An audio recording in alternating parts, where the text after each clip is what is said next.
Sorry there, Hugo. Sorry, Hugo, I think I pressed the button by accident. You mean for a holiday? Miss Honey asked. Forever, Matilda cried.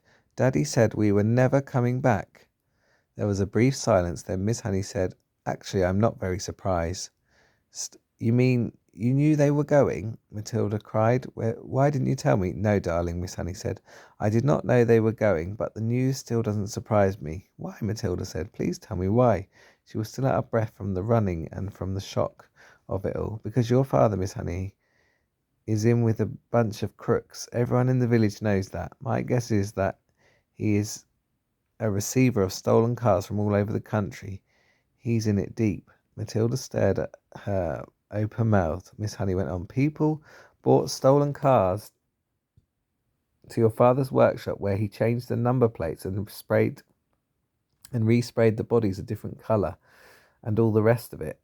And now somebody probably tipped him off that the police are onto him and he's doing what they all do, running off to Spain where they can't get him.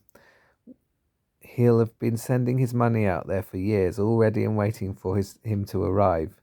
They were standing on the lawn in front of the lovely red brick house with its withered old red tiles and its tall chimneys, and Miss Honey still had the pair of garden clippers in one hand.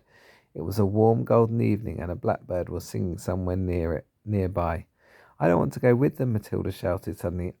I won't go with them. I'm afraid you must, Miss Honey said.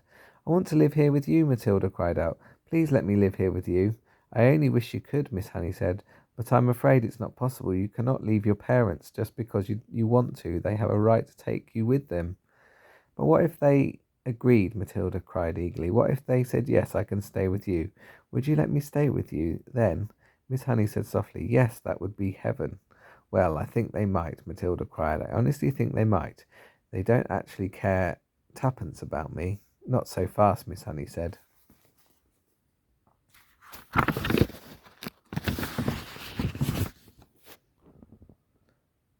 We've got to be fast, Matilda cried. They're leaving any moment. Come on, she shouted, grasping Miss Honey's hand. Please come with me and ask them. But we'll have to hurry. We'll have to run. The next moment, the two of them were running down the drive together and then out onto the road, and Matilda was ahead, pulling Miss Honey after her by her wrist, and it was a wild and wonderful dash they made along the country lane and through the village to the house where Matilda's parents lived. The big black Mercedes was still outside, and now its boot and all its doors were open, and Mr. and Mrs. Wormwood and the brother were scurrying around like ants, piling in the suitcases as Matilda and Miss Honey came dashing up. Daddy and Mummy, Matilda burst out, gasping for breath. I don't want to go with you. I want to stay here and live with Miss Honey, and she says I can, but only if you give me permission. Please say yes. Go on. Daddy, say yes. Say yes, Mummy. The father turned and looked at Miss Honey. You're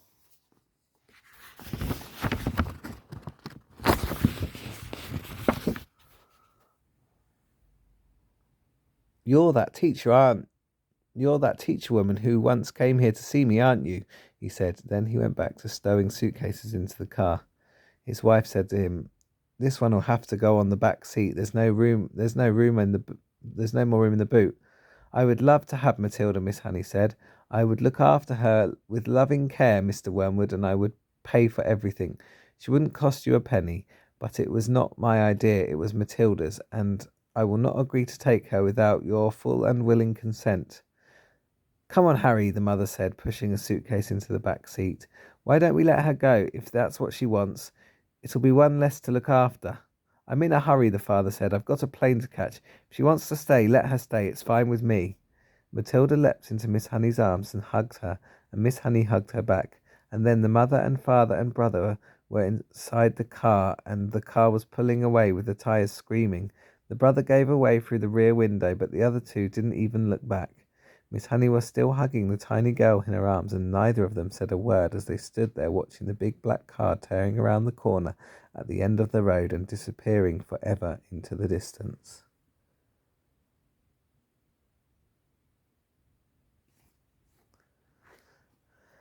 And that's it. And then what we would normally do at the end of the book is to look and see what other books there are. And you'd be like, oh, I want to read that one and I want to read that one. So we've got the BFG and the Chocolate Factory. I think you've read Charlie and the Chocolate Factory, and you've read James and the Giant Peach as well. At least I think you have from memory. So there we are. Right, so that took me far too long to read, and I'm sorry it's been as long as it has. Um, so yeah, I'm looking forward to next weekend already, so I get to see you. Can't wait to do some more Pokemon. I've been trying to get as many as I can, so hopefully I've got some that you won't have had, so I can give you them the next time I see you. And I hope you've also got that new watch that I sent you and some other bits. And I miss you, and I wish I could have more of an impact on your life than I do. And I think I wish if I could turn back time, I'd done things a little bit differently, because it's not fair what's happening to you.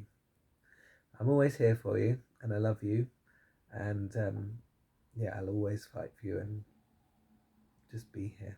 Okay. Well, I love you lots, and I'll speak to you soon. Take care. Keep fighting. Love you. Bye.